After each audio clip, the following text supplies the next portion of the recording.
பிதாவாகிய தேவனாலும் கர்த்தராகிய இயேசு கிறிஸ்துவினாலும் கிருபையும் சமாதானமும் உண்டாவதாக. மீண்டும் இந்த வீடியோ காட்சியின் மூலமாக உங்களை சந்திப்பதிலே நாங்கள் மிகுந்த மகிழ்ச்சி அடைகிறோம். 1400 ஆண்டுகளுக்கு முன்பாக இஸ்லாமிய மத ஸ்தாபகர் முகமது என்பவரால் ஆரம்பிக்கப்பட்ட கிறிஸ்தவ எதிர்ப்பு பிரச்சாரமான இயேசு சிலுவையில் அறையப்படவில்லை என்ற பொய் பிரச்சாரத்தின் தொடர்ச்சியாக முகமதிய மார்க்கத்தை சார்ந்த சகோதரர்கள் இன்றளவும் கிறிஸ்தவ மார்க்க எதிர்ப்பு பிரச்சாரங்களை மேடைகள் மூலமாகவும் பொதுக்கூட்டங்கள் பத்திரிகையின் வாயிலாகவும் செய்து வருவது நாம் அறிந்ததே. இன்றைய காலகட்டத்தில் நவீன சோசியல் மீடியாவான ஃபேஸ்புக் மற்றும் வாட்ஸ்அப் மூலமாக கிறிஸ்தவ எதிர்ப்பு பிரச்சாரங்களை செய்து வருகிறதை நாம் அறிவோம். அந்த வகையில் ஃபேஸ்புக் மூலமாக சில இஸ்லாமிய குழுக்கள் நம்மை அணுகி கிறிஸ்தவத்தை குறித்தும் இஸ்லாமை குறித்தும் விவாதிக்க வாருங்கள் என்று சொல்லி நம்மிடத்திலே ஒரு விவாத அழைப்பை கொடுத்தார்கள். அந்த விவாத அழைப்பை நாம் மகிழ்வுடன் ஏற்று கடந்த 13/5/2017 அன்று தூத்துக்குடியில் வைத்து விவாத ஒப்பந்தம் செய்யப்பட்டது. குறிப்பாக இன்றைய அத்தியாவசிய பிரச்சனைகளாய் காணப்படுகிறதான தீவிரவாதம் மற்றும் சமூக ஒழுக்கக்கேட்டை குறித்து விவாதிப்பது என்று அன்றைக்கு தீர்மானம் செய்யப்பட்டது. அந்த தீர்மானத்தின்படி 1/7/2017 தூத்துக்குடியில் வைத்து உலக மக்களின் அமைதிக்கும் நல் ஒழுக்கத்திற்கும் ஏற்ற போதனைகளை வழங்குவது கிறிஸ்தவமா இஸ்லாமா என்ற தலைப்பில் ஒரு கலந்துரையாடல் விவாதத்தை நடத்த ஆண்டவர் கிருபை செய்தார். இந்த விவாதத்தின் மூலமாக ஆண்டவராக இயேசு கிறிஸ்துவின் போதனைகள் எப்படி உலக மக்களுக்கு அது அமைதியையும் நல்லொழுக்கத்தையும் கொண்டு வந்தது என்பதை ஆணித்தரமாக எடுத்துரைக்க ஆண்டவர் நமக்கு கிருபை செய்தார். அதோடு கூட அவர்கள் எதிராக வேதாகமத்திற்கு எதிராக காலங்காலமாய் சுமந்து வருகிறதான குற்றச்சாட்டுகளுக்கு பதிலளிக்கவும் ஆண்டவர் அந்த நாளிலே நமக்கு கிருபை செய்தார். அதோடு கூட இந்த உலகமானது எத்தனை தீவிரவாதத்திற்கு இலக்காய் இருப்பதற்கும் ஒழுக்கக்கேட்டிற்கும் இஸ்லாம் மதமான குர்ஆன் மற்றும் ஹதீஸின் அடிப்படையிலே நாம் அநேக ஆதாரங்களை எடுத்து காட்டுவதற்கு ஆண்டவர் அந்த நாளிலே நமக்கு கிருபை செய்தார். அந்த வாதங்களின் அடிப்படையிலே நாம் கொடுத்த ஆதாரங்களின் அடிப்படையிலேயே இந்த உலகத்தின் தீவிரவாதத்திற்கும் ஒழுக்கமின்மைக்கும் இஸ்லாம் துணை போகிறது என்பதையும் நாம் எடுத்து சொல்வதற்கும் அவருடைய மனக்கண்களை திறப்பதற்கு இது உதவியாக இருக்கும் என்பதிலே சந்தேகமில்லை. ஆகவே இதை பார்க்கிறதான சகோதரர்கள் இது அநேகருக்கு அறிமுகப்படுத்துங்கள். இஸ்லாமிய கிறிஸ்தவ சகோதரர்கள் யாராக இருந்தாலும் இந்த டிவிடியின் மூலமாக இந்த உலகிற்கு உண்மைகளை உறக்க சொல்லி இருக்கிறோம். சத்தியத்தை அறியுங்கள், சத்தியம் உங்களை விடுதலையாக்கும். இந்த நாளிலும் இந்த டிவிடியை பார்க்கிற உங்களை கர்த்தர் ஆசீர்வதிக்கும்படியாக, கர்த்தர் உங்கள் வாழ்க்கையில் அற்புதங்களை செய்யும்படியாக, சத்தியத்தை அறிந்து கொள்ளும்படியான வாய்ப்புகளை கர்த்தர் இன்னும் அதிகமாய் தரும்படியாக Thoothukudi Mattakadai Assemblies of God திருச்சபையின் தலைமை போதகர் பாஸ்டர் ஸ்டீவன்சன் ஆண்ட்ரூஸ் அவர்கள் உங்களுடைய ஆசீர்வாதங்களுக்காக ஜெபிப்பார்கள். அதைத் தொடர்ந்து நீங்கள் இந்த விவாத டிவிடியை நீங்கள் பார்த்து மகிழுங்கள். கர்த்தர் தாமே உங்கள் ஒவ்வொருவரையும் ஆசீர்வதிப்பாராக. ஆமேன். ஆண்டவருடைய பரிசுத்தமுள்ள நாமத்திற்கு மகிமை உண்டாவதாக. நம்முடைய யெசுவா தாவா மினிஸ்ட்ரிஸ் மூலமாக கடந்த 1/7/2017 அன்று நடைபெற்றதான ஆன்மீக கலந்தாய்வு நிகழ்ச்சியின் மூலமாக உலக மக்களினுடைய அமைதிக்காகவும் சமாதானத்திற்காகவும் நல் ஒழுக்கத்திற்காகவும் அதற்கு வழிகாட்டும்படியாக கிறிஸ்தவமா இஸ்லாமா என்கிறதான தலைப்பில் நடைபெற்றதான இந்த கலந்தாய்வு நிகழ்ச்சியை ஆண்டவர் ஆசீர்வதித்து தந்த கிருபைக்காக ஆண்டவருக்கு நன்றி செலுத்துகிறேன். இந்த நிகழ்ச்சியை காண்கிறதான யாவரும் இருளில் இருக்கிற ஜனங்கள் பெரிய வெளிச்சத்தை கண்டார்கள் என்று சொல்லப்பட்ட ஆண்டவருடைய வார்த்தையின் பிரகாரம் தேவனுடைய வெளிச்சத்துக்குள் அவர்கள் கடந்து வரும்படியாக ஆண்டவருடைய நாமத்தினாலே இதை ஆசீர்வதிக்கிறேன். இது அநேகருக்கு ஆசீர்வாதமாக இருக்கும்படியாக ஜெபிக்கிறேன். மகா பரிசுத்தமும் கிருபை நிறைந்த எங்கள் அன்பின் தேவனே, பரலோக பிதாவே, நீர் இந்த உலகத்தை விட்டு கடந்து செல்லும் பொழுது எங்களுக்கு கொடுத்த அந்த பிரதான கட்டளையை நாங்கள் நினைவு கூர்ந்து, ஆண்டவரே, இந்த உலகத்தில் உள்ளதான சகல திசைகளில் உள்ளதான ஜனங்கள், குறிப்பாக இஸ்லாம் மக்களுக்குள்ளே ஆண்டவராகிய கர்த்தர் உம்முடைய வெளிச்சத்தை நீர் கட்டளையிடுவதற்கு ஏதுவாக அன்பான மக்கள் மூலமாக தேவனாய் கர்த்தருடைய வார்த்தை இந்த டிவிடியின் மூலமாக அனுப்பியிருக்கிற கிருபைக்காக நன்றி செலுத்துகிறோம். இதை காண்கிற ஒவ்வொரு உள்ளங்களும் உமக்குள் கடந்து வர ஆண்டவரே உமக்கு உண்மை உள்ள சாட்சிகளாக அவர்கள் விளங்க தேவனாகிய கர்த்தர் கிருபை செய்யும்படியாய் ஜெபிக்கிறோம். ஆசீர்வதியும் இயேசுவின் நாமத்தில் பிதாவே. ஆமென். ஆமென். God bless you.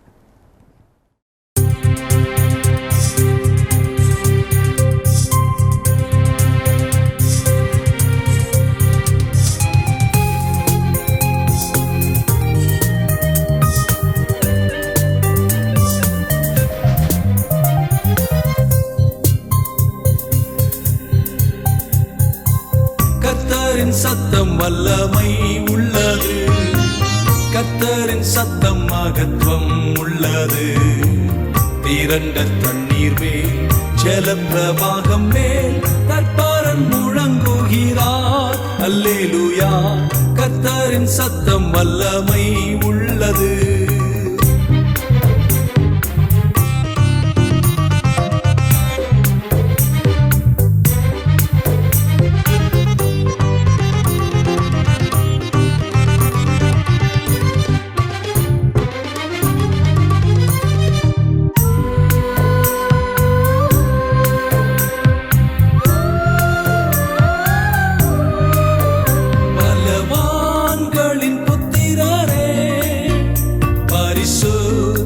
அலங்காரமா கனம் வல்லமை மகிமை கர்த்தருக்கு செலுத்திடுங்கள். பிதாகுமாரன் பரிசுத்தாவியின் புது ஆசீர்வாதம் பெறுக. பிதாகுமாரன் பரிசுத்தாவியின் புது ஆசீர்வாதம் பெறுக. கர்த்தரின் சத்தம் வல்லமை உள்ளது, கர்த்தரின் சத்தம் மகத்துவம் உள்ளது. திரண்ட தண்ணீர் மேல் ஜலப்பிரவாகம் மேல் கர்த்தரன் முழங்குகிறார். அல்லேலூயா. கர்த்தரின் சத்தம் வல்லமை உள்ளது.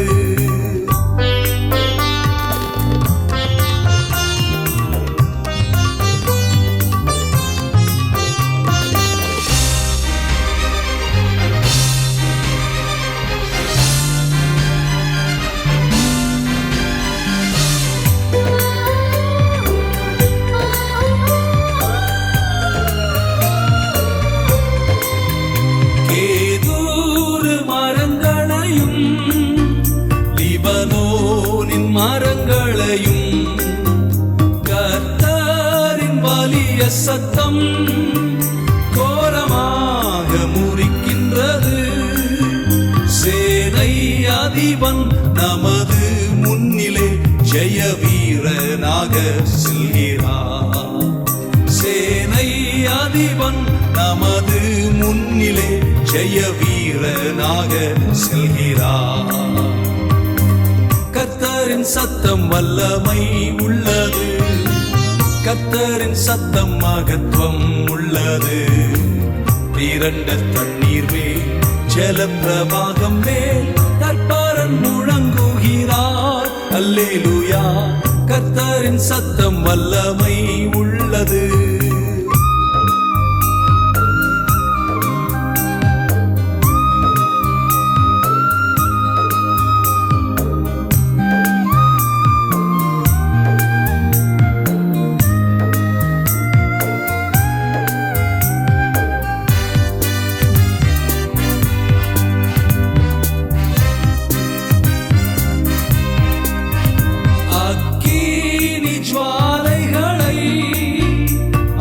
சத்தம் பிளக்கின்றது. காதேஷ் வனாந்திரத்தை கர்த்தர் சத்தம் அதிர பண்ணும்.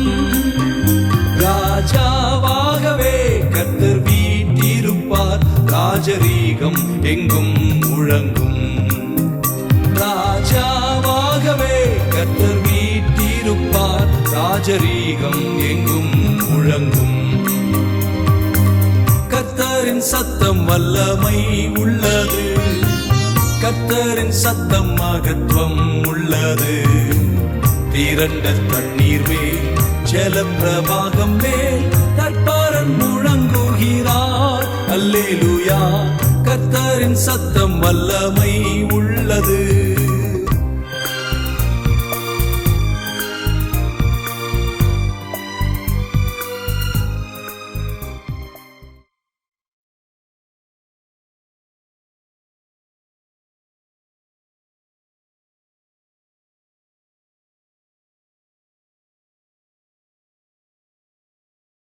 தனக்கென்று அடிமைகளை ஏற்படுத்திக் கொள்ளாத கர்த்தராக இயேசு கிறிஸ்துவின் திருநாமம் மகிமைப்படுவதாக. இந்த விவாதத்தின் ஒழுங்கு இப்பொழுது வாசிக்கப்படுகிறது. ஆரம்பமாக இப்பொழுது விவாத ஒழுங்குக்கு பிறகு விவாதம் தொடர்ந்து நடைபெறும். கர்த்தராக இயேசு கிறிஸ்துவின் நாமத்தில் சாந்தியும் சமாதானமும் உண்டாகட்டும். விவாத ஒப்பந்தம்.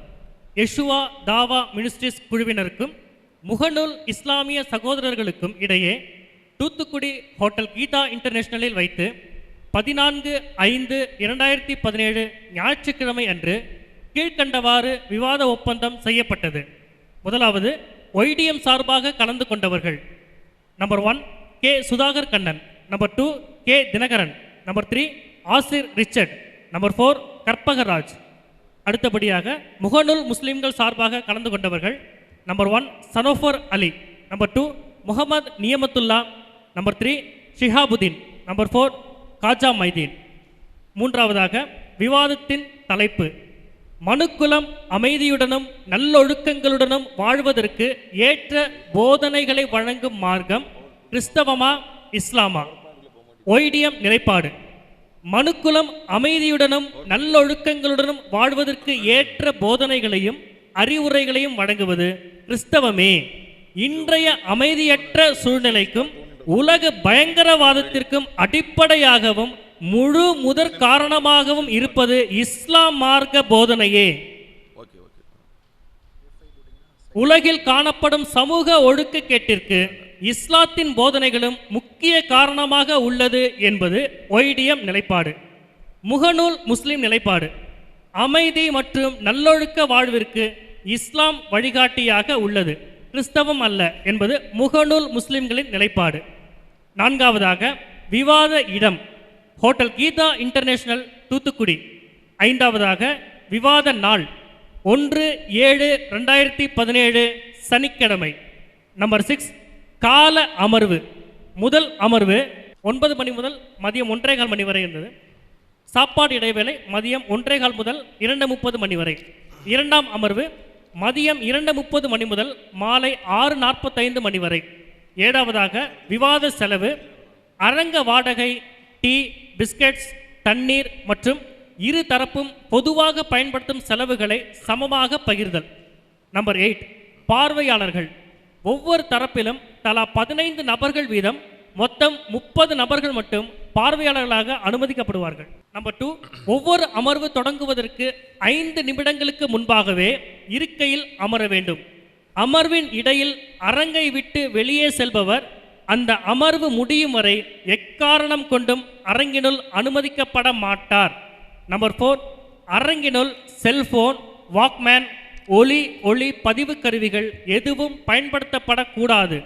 நம்பர் 5 விவாதம் தொடங்கிய பின் இருக்கையை விட்டு எழுவதோ, பிறரிடம் பேசுவதோ, விவாதத்தில் குறுக்கிடுவதோ, கருத்து சொல்வதோ, சத்தமிடுவதோ, துண்டுச்சீட்டு கொடுப்பதோ, கிண்டல் செய்வதோ, கேலி செய்யும் விதமாக ஒலி எழுப்புவதோ, சைகை செய்வதோ, துண்டு பிரசுரங்கள் விநியோகிப்பதோ அரங்கின் உள்ளேயும் வெளியேயும் கூடாது. மேற்கண்ட செயல்களை செய்பவர்கள் அரங்கை விட்டு வெளியேற்றப்படுவதோடு இறுதி வரை அரங்கினுள் அனுமதிக்கப்பட மாட்டார்கள். நம்பர் 6 ஒவ்வொரு தரப்பின் பார்வையாளர்களுக்கும் அவர்கள் அமர்வதற்கு தனித்தனியாக இடம் ஒதுக்கப்படும். ஒவ்வொரு தரப்பின் பார்வையாளர்களும் அத்தரப்பின் அனுமதி அடையாள சீட்டுடன் வந்தால் மட்டுமே அரங்கினுள் அனுமதிக்கப்படுவார்கள். நம்பர் 8 தத்தமது அணியை சார்ந்த பார்வையாளர்களால் ஏற்படும் எல்லாவித அசம்பாவிதங்களுக்கும் அந்தந்த அணியை சார்ந்தவர்களே பொறுப்பாவார்கள். 9வதாக தனித்தனி பொறுப்புகள்: தத்தமது அணியின் பார்வையாளர்கள், அறிஞர்கள், கண்காணிப்பாளர்கள் ஆகியோரின் உணவு தேவைக்கு அந்தந்த அணியினரே பொறுப்பாவார்கள். 10வதாக வீடியோ. ஃபர்ஸ்ட் பாயிண்ட்: இரு தரப்பினரும் விவாதத்தை தனித்தனியாக வீடியோவாக எடுத்துக்கொள்ள வேண்டும். நம்பர் 2, வீடியோ பதிவின் போது தேதியும் நேரமும் அதில் இடம்பெற வேண்டும். நம்பர் 3, விவாதத்தை முழு வீடியோவாக வெளியிட்டு யூடியூபில் ஏற்றிய பின்னரே கிளிப்பிங் காட்சிகளாக போட வேண்டும். 11வது, நேர கண்காணிப்பாளர்கள். நம்பர் 1, நேரத்தை கண்காணிப்பதற்கு அணிக்கு ஒருவர் வீதம் 2 கண்காணிப்பாளர்கள் நியமிக்கப்படுவர். நம்பர் 2, விவாதத்தின் போது பேசுபவரின் துவக்க நேரத்தையும் முடிவடையும் நேரத்தையும் சுட்டிக்காட்டுவது மட்டுமே நேர கண்காணிப்பாளர்களின் பொறுப்பாகும்.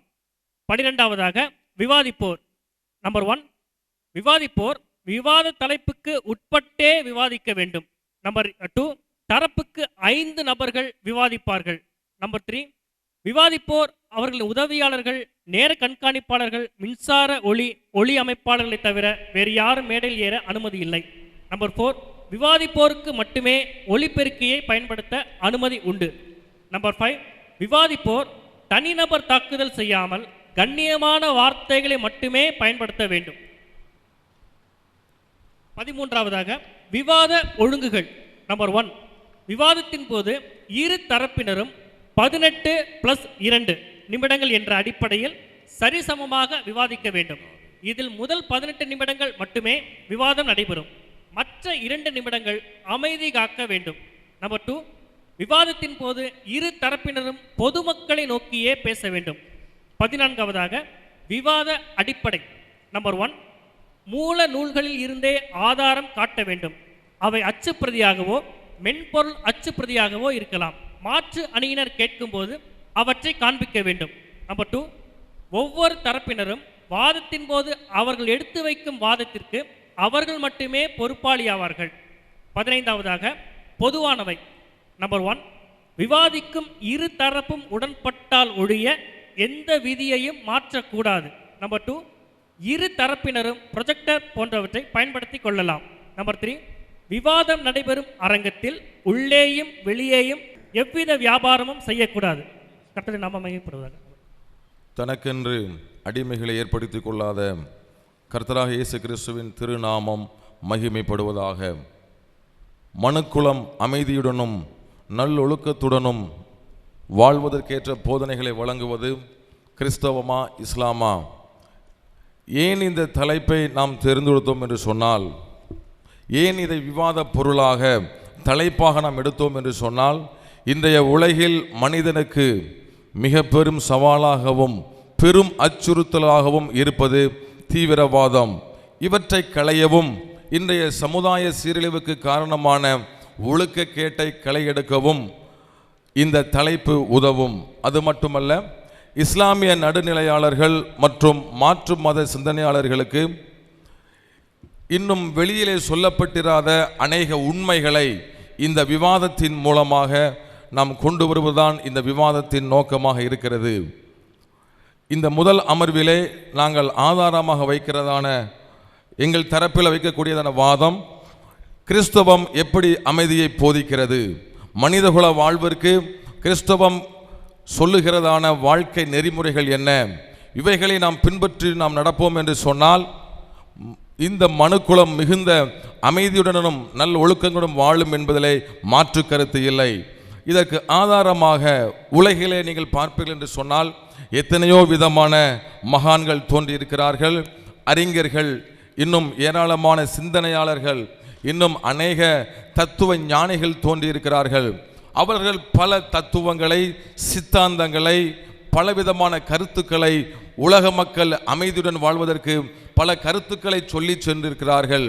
அவற்றின் சாரம்சத்தை நாம் கவனித்து பார்ப்போம் என்று சொன்னால், அந்த சாரம்சத்திலே நாம் விளங்கக்கூடிய செய்தி என்னவென்று சொன்னால், நல்லவனுக்கு நல்லவனாக இருக்க வேண்டும், கெட்டவனுக்கு நாம் கெட்டவனாக இருக்க வேண்டும். இவைகள்தான் உலகத்தில் தோன்றியிருந்ததான அனைத்து மக்களுடைய அந்த கருத்துக்களின் சாராம்சமாக இருக்கிறது.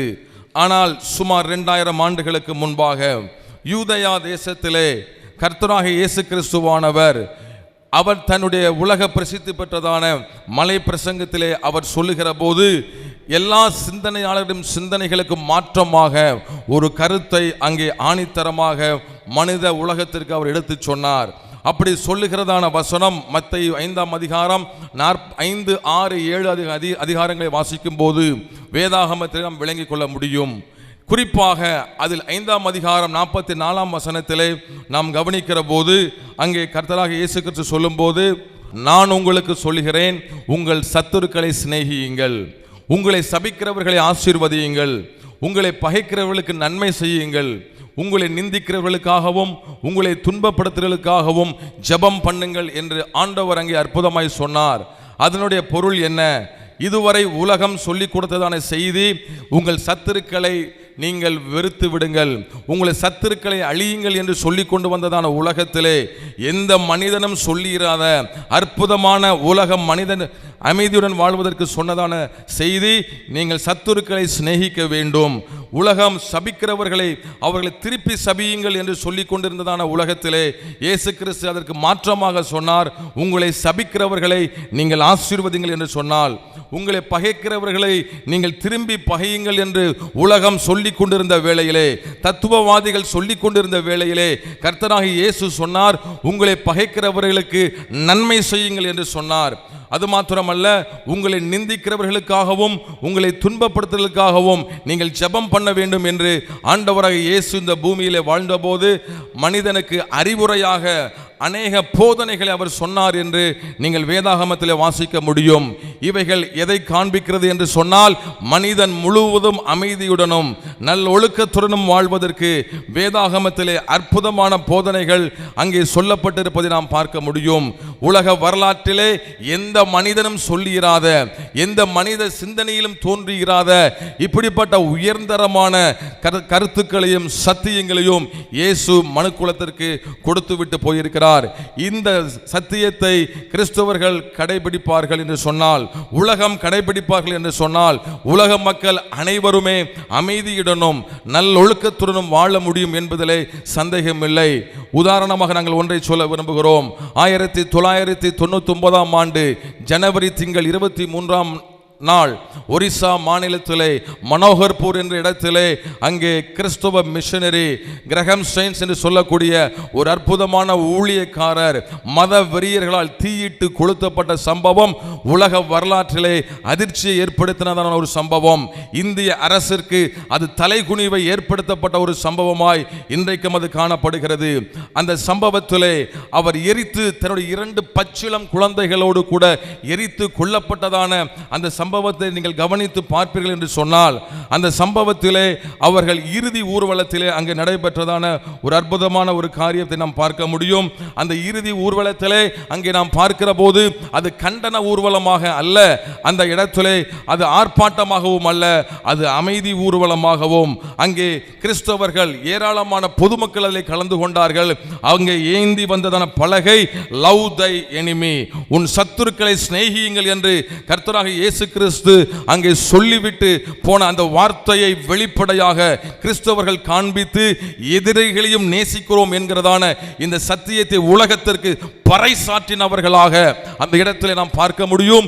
இது உலகத்திற்கு கிறிஸ்தவம் கொடுத்ததான அமைதிக்கு கொடுத்ததான ஒரு நல்ல உதாரணமாக இருக்கிறது. அது மட்டுமல்ல, உலகத்தில் இருக்கிற அத்தனை பத்திரிகையாளர்களும் அந்த கிரகம் ஸ்டெயின்ஸுடைய மனைவியினிடத்திலே பேட்டி கேட்கும்படியாய் கடந்து வந்தார்கள். உங்களுடைய மனநிலை எப்படி இருக்கிறது என்று கேட்ட பொழுது கர்த்தராகிய இயேசு கிறிஸ்து சொன்னதான வார்த்தையை அவர்கள் பிரதிபலித்தார்கள்.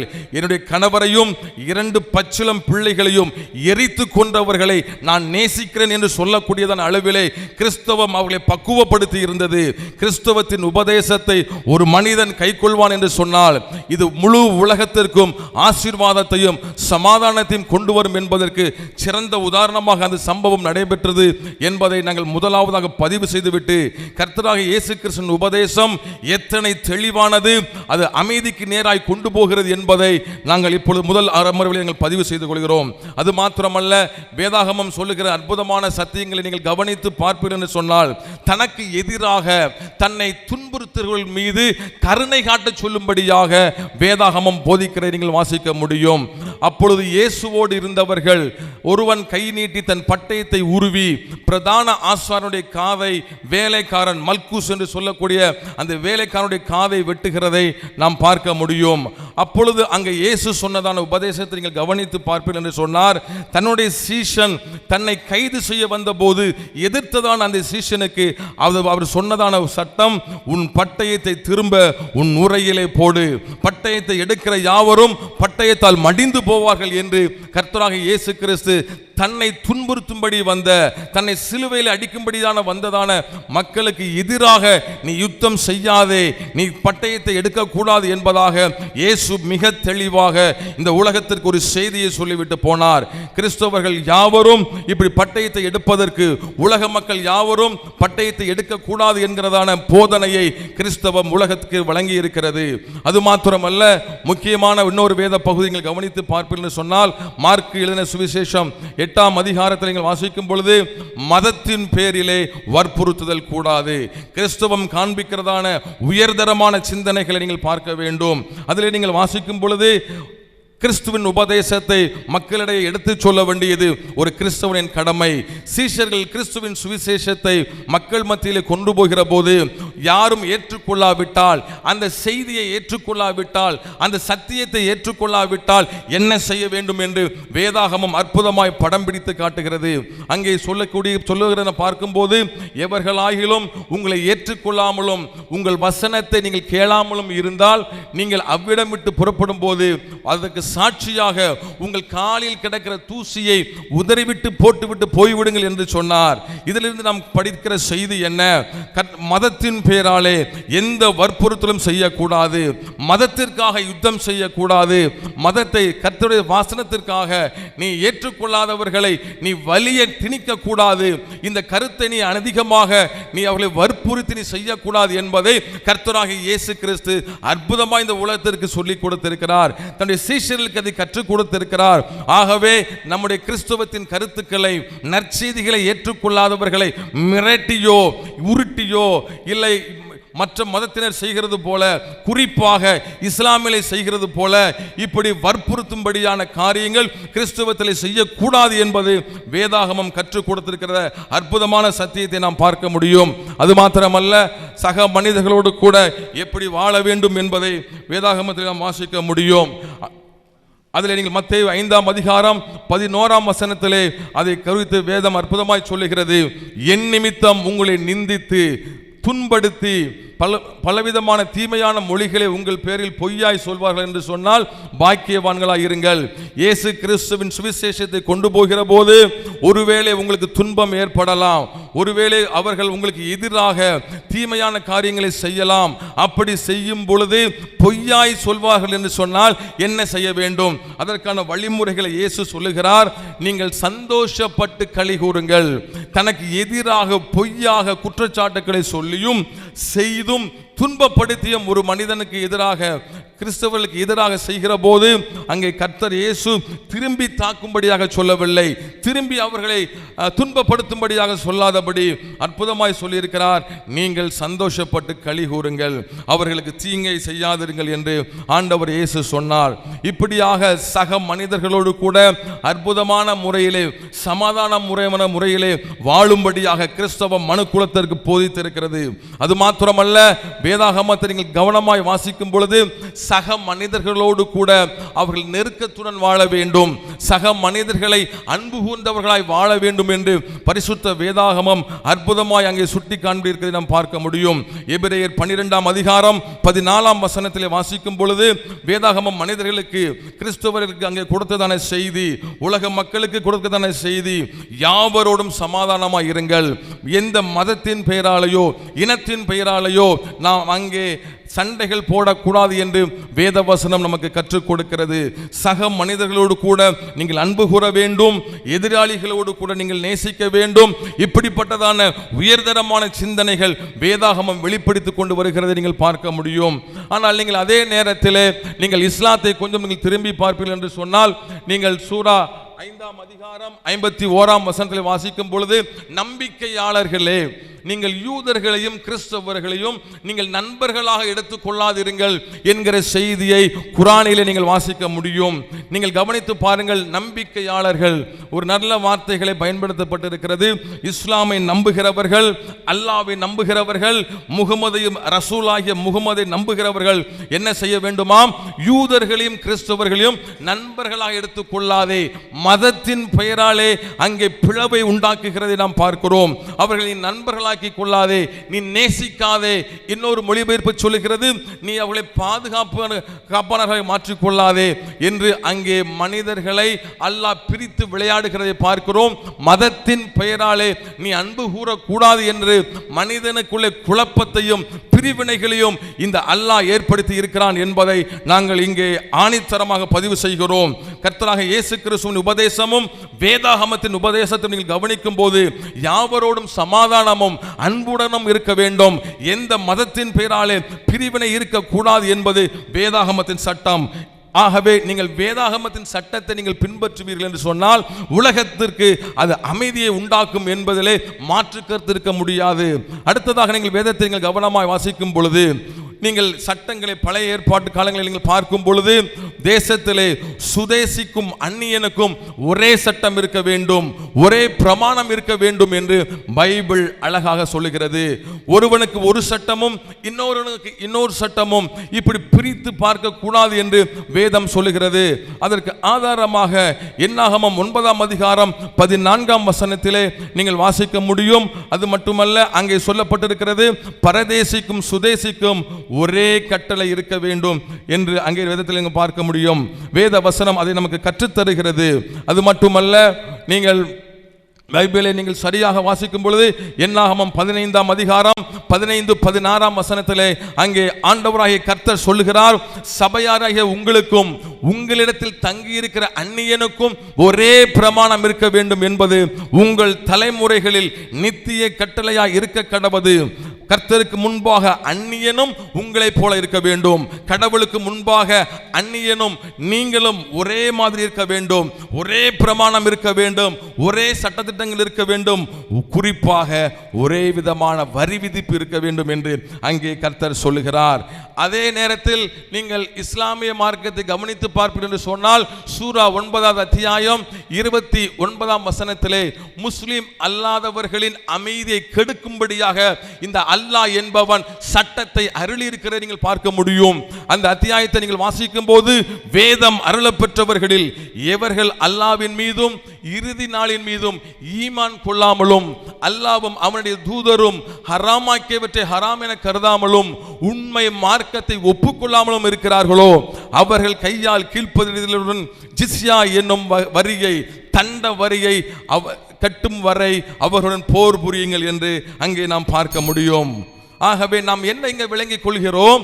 அந்த இஸ்லாமிய கடவுள் என்ன சொல்லிக்கிறான் என்று சொன்னால், இன்னொருவனுக்கு, இஸ்லாம் அல்லாதவனுக்கு, முஸ்லிமை சாராதவனுக்கு நீ தண்ட வரியை கட்டு, அவனை நீ மாற்று வரியை கொடுத்து இரண்டாம் தர குடிமக்களாய் நடத்து, அப்படி அழுத்தம் கொடு என்று ஒரு இஸ்லாமிய கடவுள் மனிதகுலத்தின் அமைதியை கெடுக்கிறவனாய் இருக்கிறான்.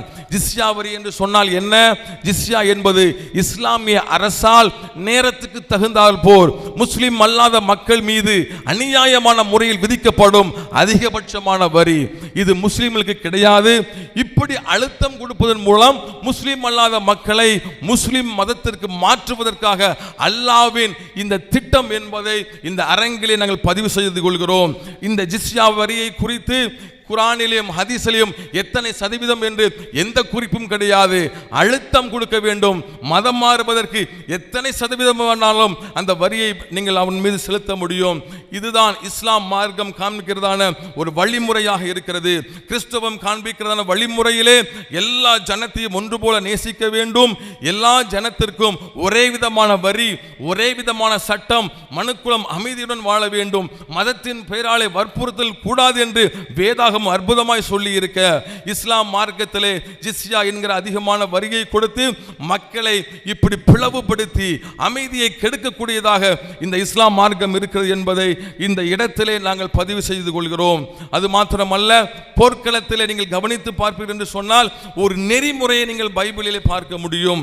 உலகத்திலே முறையாக இதுவரைக்கும் உலகத்தில் யாரும் சொல்லுகிறாத போர்க்களத்திலே கூட ஒரு சமாதான முறையை அங்கே பைபிள் அங்கே கற்றுத்தருகிறதை நீங்கள் பார்க்க முடியும். அதற்கு ஆதாரமாக உபாகமம் 20ஆம் அதிகாரம் 10-12 வசனங்களை நீங்கள் வாசிக்கும் போது அங்கே ஆண்டவர் சொல்லுகிறார், ஒரு பட்டணத்தின் மேல் நீ யுத்தம் பண்ண நெருங்கும் போது அந்த பட்டணத்துக்கு நீ சமாதானம் கூற கடவாய். உலகத்தில் எங்கேயாவது கேள்விப்பட்டிருக்க முடியுமா இத்தனை அற்புதமான ஒரு சட்டம்? திடீரென்று நீ தாக்க கூடாது. அன்பிற்குரிய இஸ்லாமிய கிறிஸ்தவ சகோதரர்களே, தனக்கென்று சந்ததிகளை ஏற்படுத்தி கொள்ளாதவனும் தனக்கென்று ஆட்சிகளில் இணை துணையை ஏற்படுத்தி கொள்ளாதவனுமாகிய அல்லாஹ்வின் பரிசுத்த நாமம் போற்றியவனாக அவனது சாந்தியும் சமாதானமும் ஒப்பற்ற தலைவர் முஹம்மது நபி ஸல்லல்லாஹு அலைஹி வஸல்லம் அவர்களின் மீதும் அவர்களை பின்பற்றி வாழும் அனைத்து நல்லடியார்கள் மீதும் என்றென்றும் நிலவட்டுமாக என பிரார்த்தித்தவனாக என இந்த உரையை ஆரம்பம் செய்கிறேன். இன்றைய தினம் நாம் தேர்ந்தெடுத்துள்ள தலைப்பு, மனுக்குலம் அமைதியுடனும் நல்லொழுக்கத்துடனும் வாழ வழிகாட்டும் போதனைகளை வழங்கும் மார்க்கம் இஸ்லாமா கிறிஸ்தவமா என்பது. இதில் நமது நிலைப்பாடாக நாம் இஸ்லாமை தேர்வு செய்திருக்கிறோம். என்ன காரணம் என்று நாம் பார்த்தோமே ஆனால், உலகில் எத்தனையோ மதங்கள், கோட்பாடுகள், சித்தாந்தங்கள் இருக்க மனித இனம் முழுமைக்குமான ஒட்டுமொத்த மனித குலத்திற்குமான வழிகாட்டுதல் வாழ்வியல் நெறிகளை உட்படுத்திய மார்க்கம். அது அரசியலாக இருக்கலாம், ஆன்மீகமாக இருக்கலாம், தனி மனித ஒழுக்கமாக இருக்கலாம், இன்னும் சமூக கூட்டமைப்பிலே அவன் எப்படி பயணிக்க வேண்டும் என்ற ஒரு மனித வாழ்வியலுக்கு தேவையான அத்தனை துறைகளிலும் தனி கவனம் செலுத்தி அதனை இறை வழிபாட்டுதலுடன் கூடிய ஒரே மார்க்கம் இஸ்லாம் மாத்திரம்தான். இஸ்லாம் மாத்திரம்தான் ஒரு மனிதன் தனது காலை பொழுதை துவக்கியது முதல் உறங்கச் செல்வது வரைக்குமான அனைத்து காரியங்களுக்குமான வழிகாட்டுதல்களை இறைவனுடைய வழிகாட்டலின் அடிப்படையில் தேர்ந்தெடுத்து வைத்திருக்கிறது. இன்ஷா அல்லாஹ் அதை குறித்து இப்போது நாம் பார்க்கலாம்.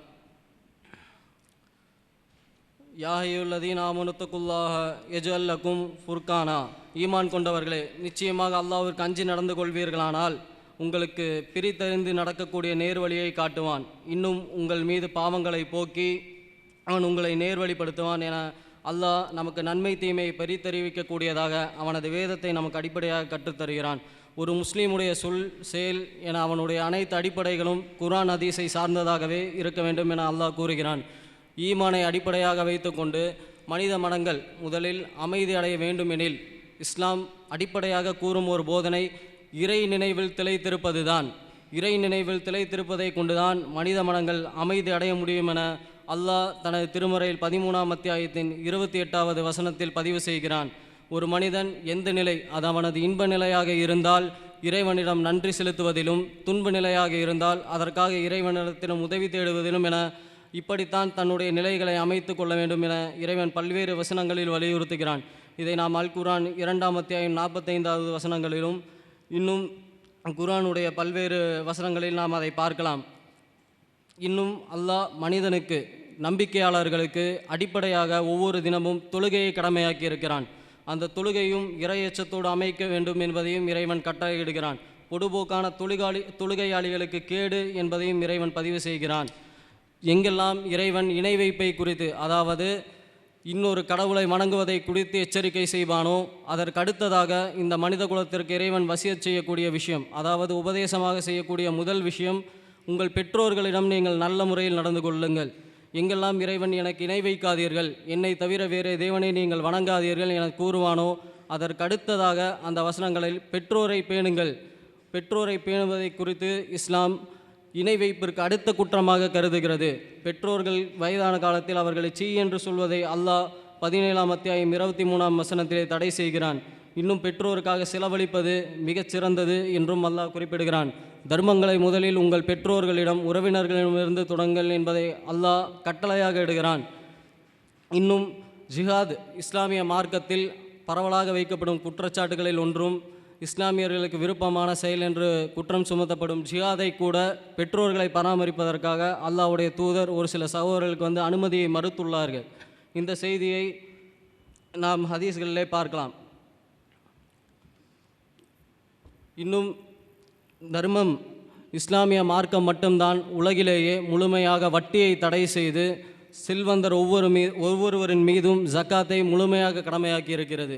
இத்தனை சதவிகிதம் கட்டாயமாக கொடுத்தே ஆக வேண்டும். வட்டியை முழுமையாக தடை செய்யக்கூடிய ஒரே மார்க்கமாகவும் இஸ்லாம் இருக்கிறது. எந்த சூழ்நிலையிலும் வட்டி வாங்குவது இஸ்லாமிய மார்க்கத்தில் வட்டியை வாங்குவது, கொடுப்பது, அதற்கு சாட்சி நிற்பது என வட்டி சம்பந்தமான அனைத்தும் இஸ்லாமிய மார்க்கத்தில் தடை செய்யப்பட்டிருக்கிறது. இன்னும் செல்வந்தர்கள் கட்டாயமாக தங்களது செல்வங்களிலிருந்து ஜக்காத்தை வறியவர்களுக்கு கொடுத்தே ஆக வேண்டும் என்பதையும் இஸ்லாம் கட்டளையிடுகிறது. ஒரு சமூக கூட்டமைப்பில் ஒரு முஸ்லீம் எப்படி பயணிக்க வேண்டும் என்பதை இஸ்லாம் நமக்கு கற்றுத்தருகிறது. ஒரு சமூக கூட்டமைப்பில் ஒரு முஸ்லீம் நிச்சயமாக நன்மையை ஏவக்கூடியவனாகவும் தீமையை தடுக்கக்கூடியவனாகவும் இருந்தே ஆக வேண்டும் என்பதை இந்த மார்க்கம் நமக்கு கட்டளையிடுகிறது. எங்கெல்லாம் அநீதி இழைக்கப்படுகிறதோ அங்கெல்லாம் ஒரு முஸ்லீம் நீதியை நிலைநாட்டக்கூடியவனாக இருக்க வேண்டும் என்பதை இஸ்லாம் கட்டளையிடுகிறது. இன்னும் ஒரு சமூகத்தின் மீது கொண்டுள்ள வெறுப்பு எந்த சூழலிலும் அந்த சமூகத்திற்கு எதிராக உங்களை தூண்ட வேண்டாம் என்பதை இஸ்லாம் வலியுறுத்துகிறது. நீதியை நிலைநாட்டும் விஷயத்தில் எந்த அடிப்படையிலும் நீங்கள் பாரபட்சமாக நடந்துவிடக்கூடாது என்பதை அல்லாஹ் தன்னுடைய திருமறை அல்-மாயிதாவின் 8ஆம் அத்தியாயத்தில் பதிவு செய்கிறான். இன்னும் நீங்கள் சாட்சி கூறுங்கள், உண்மையாகவே இருக்கட்டும், அது உங்கள் பெற்றோருக்கு எதிராக உங்களை சார்ந்தவர்களுக்கு எதிராக இருப்பினும் சரியே என அல்லாஹ் தன் திருமறை 4ஆம் அத்தியாயத்தில் 135வது வசனங்களில் பதிவு செய்கிறான். இன்னும் யூதர்களையும் கிறிஸ்தவர்களையும் நண்பர்களாக ஏற்றுக்கொள்ளக்கூடாது என்ற வாதம் முதலாம் அறிவில் வைக்கப்பட்டது. அதற்கு அல்லாஹ் தன்னுடைய திருமறையில் 60ஆம் அத்தியாயத்தில் 8ஆம் வசனத்தில் சிறந்த ஒரு விஷயமாக, உங்களிடம் போர் புரியாமலும் உங்களை வீட்டை விட்டு வெளியேற்றாமலும் இருந்தவர்களிடம் நீங்கள் நல்ல முறையில் நடந்து கொள்ளுங்கள் என்பதாக அல்லாஹ் நமக்கு கற்றுத்தருகிறான். இன்னும் மனித குலத்திற்கு சிறந்த ஒரு வழிமுறையாக, சிறந்த ஒரு வழிகாட்டுதல்களாக வியாபாரம், இன்றைய தினம் ஒரு பொருளாதாரம் ஈட்டக்கூடிய விஷயத்தில்தான் மனித குலம் அதிகமாக மன உளைச்சலுடனும் தன்னுடைய நேரங்களை விரயமாக்கக்கூடியவனாக, இன்னும் வழிகேட்டில் செல்லக்கூடியவனாக இருக்கிறான். அந்த வியாபாரத்தை எப்படி செய்ய வேண்டும் என்பதை முதற்கொண்டு இஸ்லாம் நமக்கு கற்றுத்தருகிறது. அளவுகளில் மோசம் செய்பவர்களுக்கு நிச்சயமாக கேடுதான் என்பதை அல்லாஹ் தனது 83ஆம் அத்தியாயத்தின் 1ஆம் வசனத்திலே பதிவு செய்கிறான். இன்னும் வியாபாரங்களில் மோசடி செய்வது எப்பேற்பட்ட குற்றச்சாட்டு என்றால், மறுமை நாளில் அல்லாஹ் 3 நபர்களை பார்க்கவும் மாட்டான், பேசவும் மாட்டான், அவர்களை தூய்மைப்படுத்தவும் மாட்டான். அவர்களில் ஒருவர் நாணயமற்று வியாபாரம் செய்யக்கூடியவர் என்பதாக புகாரி 7446வது ஹதீஸ்களிலே நாம் பார்க்கலாம். இன்னும் குறிப்பிட்ட முறையிலான வியாபாரங்கள், மது சம்பந்தப்பட்ட வியாபாரங்கள் என இஸ்லாம் வியாபார முறைகளிலும் ஒழுங்குமுறைகளை நமக்கு கற்றுத்தந்து கொண்டிருக்கிறது. இன்னும் வியாபாரங்களில் எந்த அடிப்படையில் செய்ய வேண்டும்? இருவர் வியாபாரம் பேசி கொண்டிருந்தால் அதற்கிடையே நீங்கள் குறுக்கிடாதீர்கள். அவர்கள் இருவரும் தங்களுடைய ஒப்பந்தத்தை முறித்து கொள்ளாதவரை வேறெவரும் இடையே குறுக்கிட்டு அதை மறுக்கக்கூடாது என்பதாக ஷைபுரை 2139வது ஹதீஸ்களிலே அது பதிவு செய்யப்பட்டு கொண்டிருக்கிறது. இன்னும் வாலிபர்களுக்கு சிறந்த ஒரு கொள்கையாக இஸ்லாம் கற்றுத்தரக்கூடியது, நீங்கள் பொருளாதாரத்தை ஈட்டக்கூடியவர்களாக இருந்தால், நம்பிக்கை கொண்டவர்களாக இருந்தால், உங்கள் ஈமானை பாதுகாத்து கொள்ள நிச்சயமாக நீங்கள் திருமணம் செய்தே ஆக வேண்டும் என்பதை இஸ்லாம் வலியுறுத்துகிறது. திருமணம் இந்த மார்க்கத்தில் எந்த அளவிற்கு வலியுறுத்தப்பட்ட ஒரு சுன்னா என்றால், யார் இந்த திருமண வழிமுறையை புறக்கணிக்கிறார்களோ அவர்கள் இந்த மார்க்கத்தை விட்டு வெளியேற்றப்படுகிறார்கள். யார் ஈமானை பாதுகாத்து கொள்வதற்காக திருமணம் செய்கிறார்களோ அவர் ஈமானின் பாதியை நிறைவு செய்கிறார் என்பதாக அல்லாஹ்வின் தூதர் ஸல்லல்லாஹு அலைஹி வஸல்லம் அவர்கள் பதிவு செய்கிறார்கள். அந்த திருமணத்தை நீங்கள் உங்களுக்கு விரும்பிய அடிப்படையில் மணப்பெண்ணுக்கு மகரை கட்டாயமாக்கி, ஒவ்வொரு முஸ்லீமும் கட்டாயமாக மகரை கொடுத்தே தனது திருமணத்தை முடிக்க வேண்டும் என்பதையும் இஸ்லாம் வலியுறுத்துகிறது. அதுல்லாஹி மினஷ் ஷைத்தானிர் ரஜீம். பிஸ்மில்லாஹிர் ரஹ்மானிர் ரஹீம். அஸ்ஸலாமு அலைக்கும் வரஹ்மத்துல்லாஹி வபரகாத்துஹு. இப்போ பார்த்தீங்கன்னா ஜிஸ்யா வரியை பற்றி ஒரு குற்றச்சாட்டு ஒன்று வச்சுருந்தாங்க. அதை பொறுத்த வரைக்கும் எப்படின்னு பார்த்தீங்கன்னா, பைபிள், அதாவது யோசுவா 16வது அதிகாரம் 10வது வசனம், அவர்கள் காசேரிலே குடியிருந்த கானானியரை துரத்தி விடவில்லை, ஆகையால் கானானியர் இந்நாள் மட்டும் இருக்கிறபடி எப்ராயிமிற்குள்ளே குடியிருந்து பகுதி கட்டுகளாய் சேவிக்கிறார்கள் அப்படிங்கிற ஒரு வசனத்தை நம்ம பார்க்குறோம். அதே மாதிரி யோசுவா 17வது அதிகாரம் 13வது வசனம், அதுலேயும் பார்த்தீங்கன்னா கானானியர் பகுதி கட்டியிருக்கிறாங்க, யோசுவா பகுதி வாங்கியிருக்கிறார்.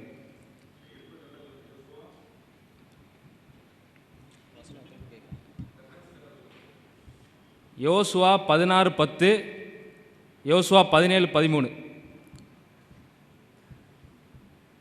அதே மாதிரி நியாயாதிபதிகள் 1வது அதிகாரம் 30, 33, 35. இந்த 3 விஷயங்கள்லையும் பார்த்தீங்கன்னா பகுதி கட்டுவதை வந்து அவர்கள் இஸ்ரேல் ஜனங்கள் வந்து புறஜாதிகள்கிட்டருந்து வாங்கியிருக்கிறாங்க அப்படிங்கிறத அடிப்படையை பார்க்குறோம். அதே மாதிரி எமோரியர் பகுதி கட்டினார்கள் அப்படிங்கிறது வந்து அதே அடிப்படையில் பார்க்குறோம். அதே மாதிரி தாவீது ராஜா 2 சாமுவேல் 8வது அதிகாரம் 2வது வசனம், இதில் வந்து தாவீது ராஜா வந்து மோவாபியர்கிட்டருந்து பகுதி வாங்கியிருக்கிறாரு. அதே மாதிரி 2 சாமுவேல் 8:4 வந்து பார்த்திங்கன்னா அநேக ரதங்களை, குதிரை வீரர்களை இதெல்லாம் வந்து அவருக்கு வந்து பகுதி பொருளாக கிடச்சிருக்குது அப்படிங்கிறத பார்க்குறோம். அதே மாதிரி 2 சாமுவேல் 8:6 வந்து சீரியர், அதாவது சீரியா தேசத்தவர்கள் வந்து தாவீது கப்பம் கட்டியிருக்காங்க அப்படிங்கிறத வந்து பார்க்குறோம். அதே மாதிரி இன்னொரு விஷயம் வந்து சொன்னாங்க, சமாதானம் வந்து கிறிஸ்தவம் மட்டும்தான் சொல்லுது அப்படிங்கிற மாதிரி சொன்னாங்க. ஆனால்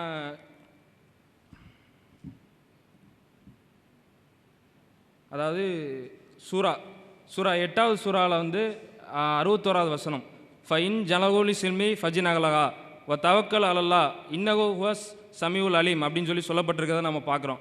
அவர்கள் சமாதானத்தின் பக்கம் சாய்ந்தால் நீங்களும் அதன் பக்கம் சாய்வீராக, அல்லாஹ்வின் மீது உறுதியாக நம்பிக்கை வைப்பீராக, நிச்சயமாக அவன் செவியுறவனாகவும் நன்கு அறிவனாகவும் இருக்கிறான் அப்படின்னு சொல்லி சொல்லப்பட்டிருக்கிறத நம்ம பார்க்குறோம். இஸ்லாம் வந்து சமாதானத்தை சொல்லக்கூடிய மார்க்கம். யாருக்கிட்டையும் போய் வழியை போய் போர் சொல்லவே இல்லை. அதை இந்த வசனத்தின் மூலமாக நம்ம சொல்கிறோம். அதே மாதிரி ஜிஸ்யா வரிக்கு வந்து பார்த்திங்கன்னா எந்த விதமான பர்சன்டேஜும் கிடையாது அப்படிங்கிற மாதிரி ஒரு குற்றச்சாட்டு ஒன்று வச்சுருந்தாங்க. அந்த அடிப்படையை பொறுத்த வரைக்கும் ஏற்கனவே நம்ம பைபிளிலிருந்து விளக்குன மாதிரி இந்த நம்ம மேற்குறிப்பிட்ட எந்த வசனங்கள்லையும், அதாவது 2 சாமுவேலில் சொல்லப்பட்டதாக இருக்கட்டும், யோசுவா 16-17 சொல்லப்பட்டதாக இருக்கட்டும், நியாயாதிபதிகள் 1வது அதிகாரத்தில் சொல்லப்பட்டதாக இருக்கட்டும், எதுலேயுமே வந்து பகுதி கட்டினார்கள் அப்படின்னு சொல்லி தான் இருக்க தவிர அதுக்கு குறிப்பிட்ட சதவீதம் எங்கேயும் அங்கே வந்து சொல்லப்படாத நம்ம வந்து பார்க்குறோம். அப்போ இதை எப்படி பார்க்குறாங்க அப்படிங்கிறத வந்து அவங்க வந்து தெளிவுபடுத்தணும்.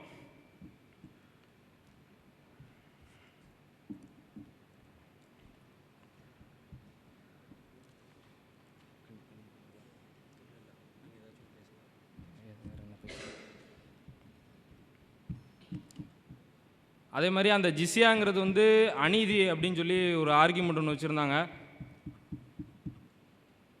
அதாவது முஸ்லீம் ஹதீஸு 242 அல்லாஹ்வின் தூதர் ஸல்லல்லாஹு அலைஹி வஸல்லம் அவர்கள் கூறினார்கள், என் உயிர் எவன் கையில் உள்ளதோ அவன் மீது சத்தியமாக விரைவில் மரியமின் மைந்தர் உங்களிடையே நேர்மையாக தீர்ப்பளிக்கும் நீதிபதியாக இறங்க இருக்கிறார். அவர் சிலுவையை உடைப்பார், பன்றையை கொள்வார், ஜிஸ்யாவரையே வாங்க மறுப்பார். அப்போது செல்வம் வழிந்தோடும். எந்த அளவிற்கு என்றால் அதை வாங்கி கொள்ள எவரும் இருக்க மாட்டார் அப்படின்னு சொல்லி சொல்லப்பட்டிருக்கிறத நம்ம பார்க்குறோம். அப்போது ஜிஸ்யா வரிங்கிறது வந்து அநீதியாக இருந்தால் மற்ற யார்கிட்டையும் வந்து செல்வம் இருந்திருக்கக்கூடாது. அப்போது செல்வம் வழிந்தோடுகிற போது அந்த போதனைக்கான தேவை அங்கே வந்து நிறைவேறிச்சு அப்படிங்கிறத நம்ம பார்க்குறோம். அதனால ஜிஸ்யா வரி வந்து வாங்கலை. அப்போ வந்து இது வந்து எந்த விதத்துலையும் அநீதி கிடையாது அப்படிங்கிறத நம்ம சுட்டி காமிச்சிக்கிறோம். அடுத்ததாக இஸ்லாமிய மார்க்கம் பெண்களுக்கு அவர்கள் நல்ல முறையில் நடப்பதற்காக அவங்களுக்கு வழங்கக்கூடிய போதனைகள். இஸ்லாமிய மார்க்கம் பொருளை திரட்டக்கூடிய அதிகாரமும் உரிமையும் ஒரு குடும்பத் தலைவனுக்கு, அதாவது ஆணிற்கே சுமத்துகிறது. இதை நாம் 4ஆம் அத்தியாயம் 32ஆம் வசனத்திலே பார்க்கலாம். இன்னும் பெண்களுக்கு சமமாக கல்வி கற்கக்கூடிய உரிமையை இஸ்லாம் வழங்கி இருக்கிறது. கல்வி கற்கவும் கற்பிக்கவும் அவர்களுக்கு அனுமதி இஸ்லாமிய மார்க்கத்தில் தான் வழங்கப்பட்டிருக்கிறது. சபைகளில் பேசக்கூடாது, பிரசங்கிக்கக்கூடாது என்பதாகவெல்லாம் இஸ்லாம் பெண்களை அடிமைப்படுத்தாமல் அவர்களுக்கு கற்கும் உரிமையும் கற்பிக்கும் உரிமையையும் இஸ்லாம் வழங்கியிருக்கிறது. இன்றும் பெற்றோர்கள் விட்டு செல்லக்கூடிய சொத்தில் தங்களுக்கும் பங்களிப்பு இருக்கிறது என்பதாக பெண்களுக்கான உரிமைகளையும் இஸ்லாம் நிலைநாட்டுகிறது. ஆண்களுக்கும் பெண்களுக்கும் இடையே அவர்களுக்குரிய உரிமைகள் நல்ல முறையில் நிலைநிறுத்தப்பட்டால்தான் அவர்களுக்கிடையே சமாதானமான ஒரு வாழ்க்கை இருக்கும் என்ற அடிப்படையில் மணமகனை தேர்வு செய்யும் உரிமையையும் இஸ்லாம் பெண்களுக்கு வழங்குகிறது. பெண்ணுடைய அனுமதி இல்லாமல் செய்யப்படும் திருமணம் ரத்து செய்யப்படும் எனவும் இஸ்லாமிய மார்க்கம் அவர்களுக்கு வலியுறுத்துகிறது. இன்னும் ஒரு பெண் மகர் எவ்வளவு விரும்பி கேட்கின்றார்களோ அதற்குரிய அடிப்படையில் அவர்களுக்கு மகர் செலுத்தப்பட வேண்டும். இன்னும் அந்த மணப்பெண் விரும்பினாலே ஒழிய அந்த மகர் தொகையில் எதையும் கூட்டவோ குறைக்கவோ இயலாது என்பதையும் இஸ்லாம் வழங்கியிருக்கிறது. இன்னும் அடிமை பெண்கள் விஷயத்திலும் இஸ்லாம் அவர்களுக்குரிய உரிமைகளை வழங்கியிருக்கு. இன்ஷா அல்லாஹ் அதை அடுத்த அமர்வில் பார்க்கலாம். இப்போதைக்கு மறுமணம், விதவை பெண்களுக்கு மறுமணம் செய்யக்கூடிய உரிமையையும் இன்னும் கணவனால் விடப்பட்ட பெண்களுக்கு மறுவாழ்வையும் இஸ்லாம் உத்தரவாதம் தருகிறது. விவாகரத்திற்கு பின்னர் அந்த பெண்களுக்கு உரிய பொருளாதார நிலைமையையும் அந்த ஆண் பொறுப்பெடுத்துக் கொள்வதையும் இஸ்லாம் தன்னுடைய போதனையாக வழங்குகிறது. ஆன்மீக ஈடுபாட்டில் அவர்கள் செய்யக்கூடிய அறங்கள் விஷயத்தில் இருவரும் சமம் என்பதாக இஸ்லாமிய மார்க்கம் நமக்கு கற்றுத்தருகிறது. இன்னும் ஒழுக்கமுள்ள பெண்கள் மீது பழி சுமத்தினால் நிச்சயமாக 4 சாட்சிகளை கொண்டு வர வேண்டும் என்பதாகவும், இல்லாவிட்டால் அவர்களுக்கு 80 கசையீடு என்பதும், பெண்கள் மானத்தில் விஷயத்தில் ஒரு சிறந்த சட்டத்தையும் இஸ்லாமிய மார்க்கம் நமக்கு அறிமுகப்படுத்தப்படுகிறது.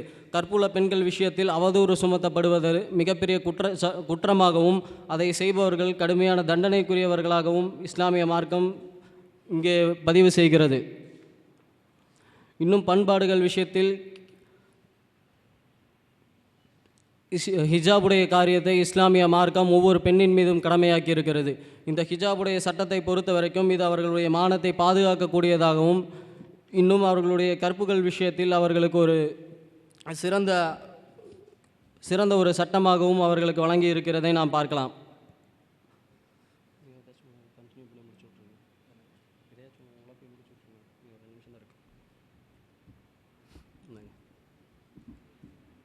அதேபோல் இஸ்லாமிய ஆண்களுக்கு தலாக் விடும் உரிமை இருக்கிறது.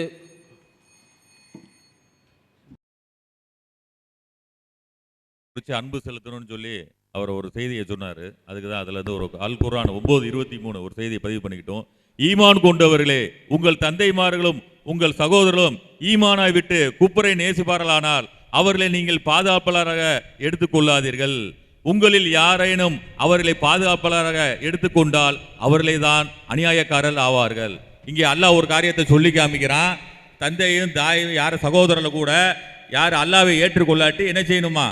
அவர்களை பயக்க வேண்டும். ஈமான் என்ன செய்யக்கூடாது? அவர்கள் ஏற்படுத்திக் கொள்ளாவிட்டால் அவர்களுக்கு எதிராக தான் செய்யணும். அப்படி நீங்கள் அவர்களை ஆதரித்தால் நீங்கள் அநியாயக்காரர்கள் என்று தான் நீங்கள் அல்லாஹ் சொல்லுகிறான். அதாவது அவனுக்காக அடிமையாக இல்லாவிட்டால் பக்கத்தில் இருக்கிறவன் என்ன செய்யணும்? அவனுக்கு அநியாயக்காரனாக தான் அவன் காணப்படுகிறான். அருமையான சகோதரர்கள் என்ன வாதம் வைக்கிறோம், என்ன அமர்வில் உட்காந்துருக்குறோன்னு கூட தெரியல. அதாவது முன்னாடி நம்ம முதல் அமர்வில் எத்தனையோ காரியங்களை முன்னாடி எடுத்து வச்சுருக்கிறோம்.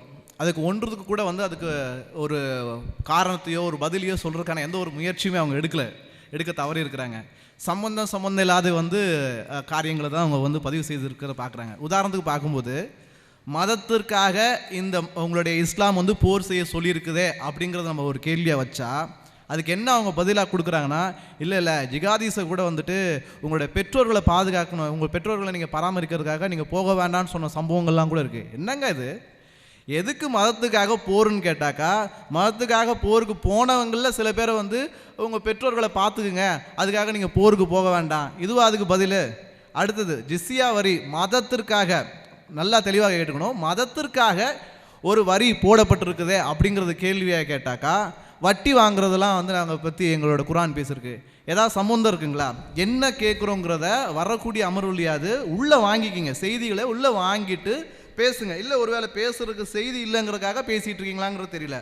அடுத்தது எடுத்து வைக்கக்கூடிய இப்போ இங்கே தலைப்பு போடப்பட்டிருக்கிறது, இஸ்லாம் அமைதியை போதிக்குதா நல்லொழுக்கத்தை போதிக்குதாங்கிறத பற்றி பார்க்கும்போது அல்லாஹ் தனக்கு பயப்பட சொல்லியிருக்கிறான், தொழுகையை கட்டளையிட்டு இருக்கிறான். இது வாதமாக வைக்கிறாங்க. இது எந்த இடத்துல வைக்கிறாங்கங்கிறது நமக்கு தெரியல. அடுத்தது வியாபாரத்தை குறித்து பேசியிருக்கிறாங்க, அதுக்கு சரியான ஒரு பதில் கொடுக்கப்படும். அடுத்தது திருமணம் இங்கே கட்டாயமாக்கப்பட்டிருக்கு. அதில் என்ன இப்போது திருமணம் கட்டாயமாக்கப்பட்டிருக்குது எங்கள் மார்க்கத்தில், இதில் என்ன சொல்ல வரீங்க? அடுத்தது சொன்னாங்க விதவைகளுக்கு வாழ்க்கை கொடுக்கறதான ஒரு காரியம் இஸ்லாத்துக்கு முன்னாடியிலிருந்து இது இருக்குது. இன்னும் உலகத்திலேயே முதல் முறையாக இஸ்லாத்தை அதை கொண்டு வருதுங்கிறது அர்த்தம் கிடையாது. அப்படியே பார்த்தாலும் இஸ்லாத்தை அதை போதிக்கலை. இவங்களுக்கெல்லாம் முன்மாதிரியாக இருக்கக்கூடிய முகமது அவர்கள் இவங்க தான் அகில உலகத்தாருக்கு முன்மாதிரிங்கிறாங்க. அப்படிப்பட்ட முன்மாதிரி என்ன பண்ணுறாரு அப்படின்னு பார்த்தீங்கன்னாக்கா, உண்மையிலேயே விதவைகளுக்கு மறுமணம் கிடைக்கணுங்கிறது தான் அவருடைய நோக்கமாக இருக்குமானால் என்ன பண்ணியிருக்கணும்? தன்னுடைய மனைவிகள் என்ன பண்ணியிருக்கணும்? என்னுடைய சாவுக்கு அப்புறமாக என்னுடைய மனைவிகள் மற்றவங்களை திருமணம் பண்ணட்டும், அதுதானே ஒரு முன்னுதாரணம். நல்ல தெளிவான சிந்தனையில் இஸ்லாமிய சகோதரர்கள் இதை பார்க்கக்கூடியவங்க சிந்தித்து பாருங்கள். அதுதான் ஒரு நல்ல ஒரு முன்னுதாரணமாக இருக்கும். ஆனால் எப்படிப்பட்ட வசனங்கள் அங்கே இருக்குன்னா, சூரா 33:6 நம்பிக்கையாளர்களுக்கு அவர்களுடைய உயிர்களை விட நபிதான் மிக்க பிரதானமானவர், அவருடைய மனைவிகள் நம்பிக்கையாளர்களுக்கு தாய்மார்கள் ஆவார்கள். என்னங்க இது? குறைஞ்சபட்சம் அவங்களுடைய ஆயிஷாவுக்கு வந்து அவர் இறக்கும்போது இள வயது விதவையாக இருந்தாங்க. அவங்களுக்காவது வந்து இந்த காரியத்தை வந்து அவர் அனுமதிச்சிருக்கணும் இல்லையே. அப்படி இருக்கும் பொழுது முன்மாதிரியாக இருக்கக்கூடியவர் அவருடைய சொந்த விஷயத்திலே அனுமதிக்காத பொழுது எப்படி வந்து இது வந்து விதவைகளுக்கான ஒரு முன்மாதிரி, விதவைகளுக்கான காரியத்தில் முன்மாதிரின்னு சொல்ல முடியும்? இன்னும் சொல்ல போனால் நிறைய காரியங்களை சொல்லலாம். முகமது அவர்கள் சொல்கிறாரு, நான் யாருக்குமே தகப்பனாக இருக்க விரும்பலைங்கிறாரு. அது எந்த பின்னணியில் சொல்கிறாருன்னெலாம் வரக்கூடிய செய்திகளில் வரும்.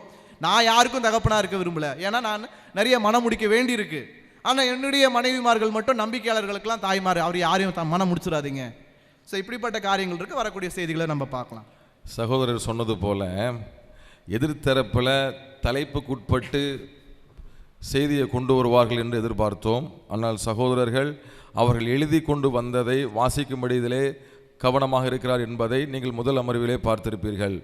நாங்கள் கிறிஸ்தவத்திலே சொன்னதான அமைதி, இஸ்லாத்திலே அது அமைதி இல்லை என்பதற்கு மறுப்பாக அவர்கள் ஒன்றும் சொல்லாதபடி சில வாதங்களை முன் வச்சிருக்கிறாங்க. எப்படி வச்சிருக்கிறாங்கன்னு கேட்டிங்கன்னா, அவங்க வந்து எல்லா விஷயத்துக்கும் எல்லா காரியத்துக்கும் இஸ்லாம் வழிகாட்டுகிறது என்று சொன்னாங்க.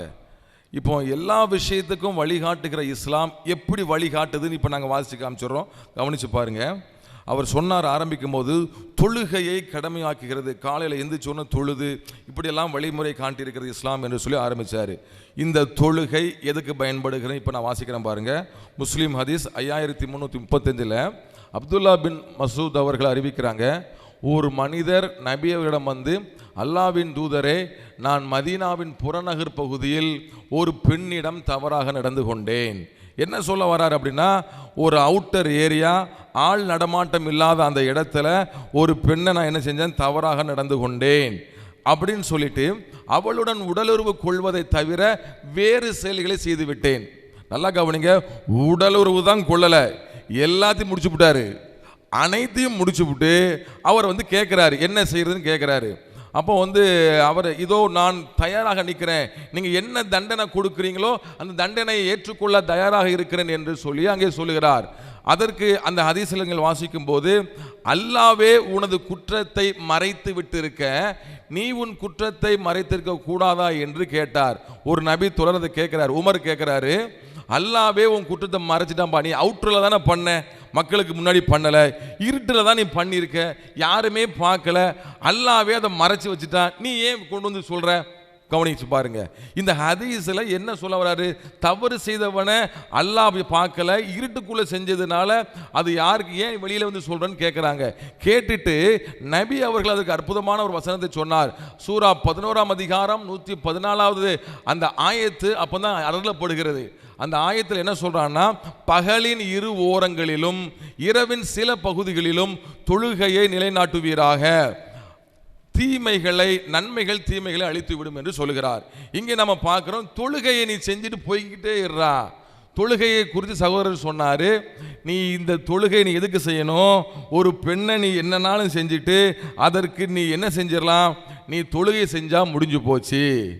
நீ ஒரு பெண்ணை நீ செய்யணுமா, தொழுகையும் சேர்த்து செஞ்சிட்டா பிரச்சனை இல்லை, முடிந்து போய்விட்டது. சகோதரர் சொன்னது போல தொழுகை எதற்குத்தான் உதவுகிறது என்று சொன்னால், இப்படி பெண்களை எது வேண்டுமானாலும் செய்துவிட்டு 2 ஓரங்களில் தொழுகை செய்துவிட்டு நீ பாட்டுக்கு போயிட்டே இரு. இந்த இடத்துல நியாயமா என்ன சொல்லியிருக்கணும், நீ செய்தது தவறு, நீ திரும்ப செய்யாதாதுன்னு சொல்லணுமா வேண்டாமா, குறைந்தபட்சம் நீ திரும்ப செய்யக்கூடாதுன்னு சொல்லணும். ஆனா இங்க என்ன சொல்றாரு, தொழுகையை செஞ்சுட்டு போ, நீ எப்படினாலும் வாழ்ந்துக்கோ, ஆனா எனக்கு தொழுகை மட்டும் அவசியம். எப்படிங்க இறைவனா இருப்பான்? தொழுகையை குறித்து கேட்குறது என்ன, தொழுகை இதை குறித்து நம்ம பார்க்குறோம். நீ ஏன் இந்த தப்பை செஞ்ச கேட்கணுமா வேண்டாமா? கேட்க வேண்டிய இடத்துல இருந்த முகமதும் கேட்கல, வகி இருக்குன்னு அல்லாவும் என்னதான் வகி இறக்கிருக்கான்னு சொன்னா, நீ தொழுகை எனக்கு செய்யடா போதும், நீ என்னனாலும் பண்ணிக்கோ, நீ அவளை நீ என்னனாலும் செஞ்சுக்கோ, எனக்கு தேவை தொழுகை. அப்போ இவனை எப்படி நாங்கள் இறைவன் நாங்கள் சொல்ல முடியும்? பிரதர் சொன்னாங்க, தொழுகையை செய்ய வேண்டும் என்று சொல்லியிருக்கிறார். எதற்கு செய்யணும் தொழுகை? அப்போ இவங்களுடைய நெறிமுறைகளெல்லாம் நீங்கள் வாசிப்பீர்கள் என்று சொன்னால் இப்படித்தான் இருக்கும். அதுபோல் அவங்க சொன்னாங்க, பெற்றோரை பேணுங்கள், வட்டியை தடை செய்தார் அப்படின்னு சொல்லி இஸ்லாத்தில் இருக்கிற சில செயல்களெல்லாம் சொல்ல வராங்க. நாங்கள் என்ன தலைப்பு கொடுத்துருக்கோம், அமைதிக்கு இஸ்லாம் என்ன சொல்லி இருக்கிறது, அமைதிக்கான ஆதாரங்களை வைச்சு நீங்கள் பேசணும். ஒன்றும் சரக்கு இல்லை. என்ன சொல்ல வராங்க, வட்டியை தடை செய்திருக்கிறது, மோசடி பற்றி பேசுகிறாங்க. அதுக்கடுத்து சகோதரர் சொன்னார், ஒரு வியாபாரத்தை குறித்து ஒரு அருமையாக சொன்னார். இந்த வியாபாரத்தை குறித்து அல்லாஹ் அல்லாஹ் ஒரு வியாபாரம் அவங்களுக்கு சொல்லி தந்திருக்கிறான். நீங்கள் குரான்லேயே நீங்கள் வாசிக்கலாம். நீங்கள் 9வது அத்தியாயம் 111 ஆயத்தை வாசிக்கும் பொழுது அல்லாஹ்வுக்கும் நம்பிக்கையாளருக்கும் ஒரு வியாபாரம் இருக்கிறது. நீங்கள் அல்லாஹ்வுடன் செய்து கொண்ட உங்களுடைய இந்த வியாபாரம் குறித்து நீங்கள் மகிழ்ச்சி கொண்டாடுங்கள் என்று அந்த ஆயத்து சொல்லுகிறது. 9வது அத்தியாயம் 111வது வசனம். அதில் என்ன வியாபாரம்? அல்லாஹ்வுக்கும் நம்பிக்கையாளர்களுக்கும் ஒரு வியாபாரம் நடக்குது. அங்கே அதை குறித்து நான் வாசிக்கிறேன். உண்மையாக அல்லாஹ் இறை நம்பிக்கையாளரிடத்திலிருந்து அவர்களின் உயிர்களையும் உடைமைகளையும் சுவனத்துக்கு பகரமாய் விலைக்கு வாங்கி கொண்டான். சொர்க்கத்தில் நீங்க வரணும் அப்படின்னா உங்க உயிரை எனக்கு தாங்க, உங்க உடைமையை எனக்கு தாங்க, நான் உங்களுக்கு சொர்க்கத்தை தருகிறேன். சொர்க்கத்தில் என்ன இருக்கும் அதெல்லாம் 2வது அமர்வுல வரும். என்னென்ன காரியங்கள் அல்லாஹ் அற்புதமாய் சொல்லி இருக்கிறார் என்பதை குறித்து நாம சொல்ல போகிறோம். இதுதான் வியாபாரம். என்ன வியாபாரம்? உன் உயிரை எனக்கு கொடு, நான் உனக்கு சொர்க்கத்தை தாரேன். இப்படி வியாபாரம் செய்யும்படி ஒரு இறைவன் இறங்கி வந்திருக்கிறான். இது வியாபாரம் என்று 9வது அத்தியாயம் 111ஆம் வசனத்திலே வாசிக்க முடியும். சகோதரர் வியாபாரத்தை குறித்து அழகா சொன்னாரு. வியாபாரம்லாம் சொல்லியிருக்கு. எப்படித்தான் சொல்லியிருக்கு? உன் உயிரை எனக்கு கொடுறா, நான் உனக்கு சொர்ணத்தை தருகிறேன் என்று இப்படி வியாபாரத்தை அல்லாஹ் சொல்லியிருக்கிறதை நாம் பார்க்கிறோம். அது மாத்திரமல்ல, இப்ப சகோதரர் அற்புதமான ஒரு காரியத்தை சொன்னார். ஜிஹாத்தை குறித்து சொல்லும்போது ஒரு மறுப்பாக சில வாசகங்களை சொன்னாங்க. அந்த மறுப்பில் நீங்க பார்க்கும்போது அவங்க பைபிளுக்குள்ள போனாரு. சரி, ஏதாவது ஒரு மறுப்பு சொல்லணும்ல அப்படின்னு பைபிளுக்குள்ள போனாரு. யோசுவா 14ஆம் அத்தியாயம் 10ஆம் வசனம், 17ஆம் அதிகாரம் 13ஆம் வசனம், 2 சாமுவேல் 8ஆம் அதிகாரம் 6ஆம் வசனம், இங்கெல்லாம் போய் தேடி கண்டுபிடிச்சு அவர் என்ன சொல்றாரு அப்படின்னா, அங்கே பகுதி கட்டுகிறபடியாக இஸ்ரவேலில ராஜாக்கள் செய்திருக்கிறாங்களே, இதை குறித்து என்ன, இதுவும் ஜிஸ்யாவும் ஒன்று தானே அப்படிங்கிற கோணத்தில் ஒரு வாதத்தை தெரியாமல் வச்சுவிட்டாரு. நாங்கள் என்ன சொல்கிறோம்? ஒரு குரான் ஆயத்தை வாசித்தோம். எப்படி வாசித்தோம்? 9வது அத்தியாயம் 29ஆம் வசனத்தில் அல்லாஹ் எதற்காக ஜிஸ்யாவை கெட்ட வேண்டும் என்று அங்கே சொல்லுகிறான் என்று அந்த காரியத்தை நாங்கள் சொன்னோம். அங்கே என்ன சொல்லப்பட்டிருக்கு? வேதம் அருளப்பட்டவர்களில் எவர்கள் அல்லாஹ்வின் மீதும் இறுதி நாளின் மீதும் ஈமான் கொள்ளாமலும் அல்லாஹ்வும் அவருடைய தூதரும் ஹராம் ஆக்கியவற்றை ஹராம் என கருதாமலும் உண்மை மார்க்கத்தை ஒப்புக்கொள்ளாமலும் இருக்கிறார்களோ. அப்போ மதத்துக்காக உண்மையான மார்க்கம் இதை எவன் ஒத்துக்கிடலையோ அவன்கிட்ட போய் ஜிஸ்யாவரிய போடுறா அப்படின்னு அல்லாஹ் சொல்லியிருக்கிறான். நீங்க பைபிள்ல எப்படி ஆதாரத்தை காட்டிட முடியுமா? யூத மார்க்கத்தை ஏற்றுக்கொள்ளாததற்காக நீ போய் சண்டை போட்டு நீ பகுதி கட்டுன்னு சொல்ல முடியுமா? காட்ட முடியாது. எவ்வளவு வித்தியாசம் இருக்குது. ஏதோ ஒன்று சொல்லணுங்கிறதுக்காக சகோதரர் சொல்றாங்க. ஆனால் இது மதத்திற்காக நடக்கிறதான இந்த ஜிஸ்யா வரியையும் பகுதி கட்டுதலையும் ஒன்றாகாது என்பதை சகோதரர்கள் விளங்கிக் கொள்ள வேண்டும். நான் என்னுடைய முதல் அமர்வில் 20வது அத்தியாயம் உபாகமத்தில் நாங்கள் முடிக்கும் போது ஒரு தகவலை சொன்னேன். டைம் இல்லை, என்னால் அது சொல்ல முடியல. அதில் நீங்கள் வாசிக்கும் பொழுது உபாகமம் 20ஆம் அதிகாரம் 10ஆம் வசனத்தில் நீங்கள் வாசிக்கும் போது அங்கே மதத்துக்கான சண்டை போடக்கூடாது, ஒரு யுத்தத்தில் எப்படி நடக்க வேண்டும் என்று சொல்லி ஒரு அற்புதமான யுத்த நெறிமுறையை பைபிள் சுட்டி காட்டிருக்கிறது என்று நான் உங்களுக்கு சொன்னேன். அந்த வசனத்தில் நீங்கள் பார்க்கும் பொழுது உபாகமம் 20:10 நீங்கள் வாசிக்கும் போது அங்கே தெளிவாக வேதம் சொல்லுகிறது, நீங்கள் யுத்த களத்திற்கு போகிற போது அங்கே யுத்தங்களை நீங்கள் முதலாவது ஆரம்பிக்கும் போது நீங்கள் அவர்களிடத்தில் சமாதானம் கூற கடவர்கள். அந்த வசனம் அப்படித்தான் சொல்லுது. எங்கேயாவது கேள்விப்பட்டிருக்கிறீர்களா? யுத்தம் பண்ண போனால் மதத்துக்காக இல்லை, யுத்தம் பண்ணக்கூடிய ஒரு சூழ்நிலை வருகிற போது நீ சமாதானம் சொல்லணும். சமாதானத்துக்கு ஒத்துக்கொண்டால், சமாதான உடன்படிக்கை அவர்கள் உட்பட்டால், அங்கே அந்த உத்தரவு கொடுத்து வாசலை திறந்தால் நீ அவர்களோடு யுத்தம் பண்ணக்கூடாது. அவர்கள் உன்னோட சமாதானம் உட்பட்டால் நீ அவர்களை பகுதி கட்டுகளாக மாற்றிக்கொள்ளலாம் என்று வேதம் சொல்லுகிறது. அவர்களை மதமாற்றம் செய்யக்கூடாது, அவர்களை வலியுறுத்தக்கூடாது, அவர்கள் மதத்தின் பெயரால் துன்புறுத்தப்படக்கூடாது. அதற்கு பதிலாக பகுதி கட்டும்படியாக நீ வைத்துக் கொள்ளலாம் என்று வேதாகமம் சொல்லுகிறது. ஆகவே யூதர்கள் அந்த நாட்களில் ராஜாக்கள் யுத்தம் செய்ததற்கான முதல் காரணம் மதத்திற்காக அல்ல என்பதை நீங்கள் புரிந்து கொள்ள வேண்டும். இஸ்லாத்திலே மதத்திற்காக யுத்தம் செய்ய வேண்டும் என்பதற்கு நீங்கள் பதில் சொல்ல வேண்டும். அடுத்ததாக நீங்கள் பார்க்கும் பொழுது நாங்கள் சொன்னோம், வேதாகமத்திலே போர்க்களத்தில் அந்த நெறிமுறைகளை குறித்து சொல்லும் பொழுது அது திடீர் தாக்குதல் கூடாது என்று பைபிள் சொல்லுகிறது. ஒரு அறிக்கை அனுப்ப வேண்டும், அங்கே யுத்தத்திற்கு நீங்கள் வருகிறீர்களா என்று கேட்க வேண்டும், இல்லை என்றால் யுத்தம் பண்ணு என்றுதான் வேதம் சொல்லுகிறது. சமாதானத்துக்கு உட்படாமல் அவர்கள் யுத்தம் பண்ணுவார்கள் என்று சொன்னால் அவர்களோடு தான் யுத்தம் என்று வேதம் சொல்லுகிறது. ஆனால் நீங்கள் இஸ்லாமில் நீங்கள் வாசிக்கும் பொழுது இஸ்லாமில் நீங்கள் அனைத்துமே திடீர் தாக்குதல் தான். தூங்கி கொண்டிருக்கிறது மீது தாக்குதல், வியாபாரிகள் மீது தாக்குதல். முகமது நபி மக்காவிலிருந்து மதினாவுக்கு போன போது அங்கே புறப்பட்டு வந்ததான வியாபாரிகளை அவர் என்ன செய்தார்? கொள்ளையிட்டார். அவர் அங்கே ஆயுதம் ஏந்தாமல் வந்ததான வியாபாரிகளை அவர் கொண்டு போய் தாக்கினார் என்று நாம் பார்க்க முடியும். இப்படி வியாபாரிகளை, ஆயுதம் ஏந்தாதவர்களை கூட அவர் யுத்தம் நடத்தினார் என்று நாம் பார்க்கிறோம். அது மட்டுமல்ல, நீங்கள் முஸ்லீம் ஆதாரங்களை நான் சொல்லும்படி விரும்புகிறேன். 3591 ஹதீஸில் நீங்கள் வாசிக்கும் போது நபி அவர்களிடம் வந்து கேட்கிறாங்க, குதிரை படையினர் இரவு நேரத்தில் திடீர் தாக்குதல் நடத்தும் போது, கவனியுங்கள், இஸ்லாம் மதத்திலே முகமது நபி காலத்திலே குதிரைப்படை வைத்திருந்தார்கள். அவர்கள் திடீரென்று தாக்குவார்கள். அந்த திடீர் தாக்குதல் நடத்தும் போது இணை வைப்பாளரின் குழந்தைகளும் பாதிக்கப்படுவார்களே என்று கேட்கப்பட்டது. அதற்கு அவர்கள், அந்த குழந்தைகளும் அவர்களின் தந்தையை சார்ந்தவர்கள் தான், அவர்களும் கொல்லப்படத்தான் வேண்டும். திடீரென்று அவர்களை தாக்குங்கள், எதிர்பாராத நேரத்தில் தாக்கி பிள்ளைகளை அழித்து விடுங்கள் என்பதுதான் முகமது அந்த நாட்களிலே சொன்னதான சட்டமாக இருக்கிறது என்பதை முஸ்லிம், புகாரி, சஹி முஸ்லிமிலே பதிவு செய்யப்பட்டிருக்கிறது. இன்னும் நீங்கள் புகாரியில் நீங்கள் வாசிக்கும் போது 610வது அந்த நம்பரில் இருக்கிறது. அனஸ் இப்னு மாலிக் அவர்கள் அறிவிக்கிறார். என்ன அறிவிக்கிறார் என்று சொன்னால், நபி அவர்கள் எந்த கூட்டத்தினரோடு கூட போரிடுவதாக இருந்தால் திடீர் தாக்குதல் நடத்துவது நபி அவர்களின் வழக்கமாக இருந்தது. நீங்கள் கவனியுங்கள், இஸ்லாம் மார்க்கத்தில் அனைத்தும் திடீர் தாக்குதல், எதிர்பாராமல் போய் தாக்குதல். ஒருவன் இதற்கு பெயர் ஆண்மையற்ற தாக்குதல் என்றே நாங்கள் சொல்லுகிறோம். ஏனென்றால் எதிராளியிடத்திலே பட்டயம் இல்லை, எதிராளி ஆயத்தம் இல்லை, அவனை போல் திடீர் தாக்குவது ஒரு வீரமான ஒரு செயல் அல்ல என்பதை நாங்கள் பதிவு செய்து கொள்கிறோம்.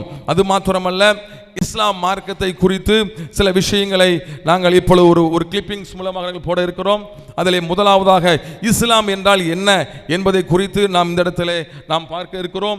அந்த இஸ்லாமை குறித்து சொல்லுகிற போது, இஸ்லாம் என்றால் சாந்தியானது, சமாதானமானது, அன்பின் மார்க்கம், இப்படியெல்லாம் புரடா விட்டு கொண்டிருக்கிறார்களே, அந்த நிலை என்ன என்பதை குறித்து ஒரு சகோதரர் விளக்கிறார் பாருங்கள். இஸ்லாம் என்றாலும் சாந்தி, சமாதானம், அமைதி என்பதை நாம் புரிந்திருக்கின்றோம். இஸ்லாமியர்கள் பல ஆண்டு காலமாக உலக மக்களை ஏமாற்றி கொண்டு வருகிறார்கள். இஸ்லாம்னு சொன்னாலே சாந்தி, சமாதானம் என்று அர்த்தம் என்று சொல்கிறார்கள். உண்மையிலே இஸ்லாம் என்ற அரபி வார்த்தையின் மூல வார்த்தை அசலமா என்று அர்த்தம்.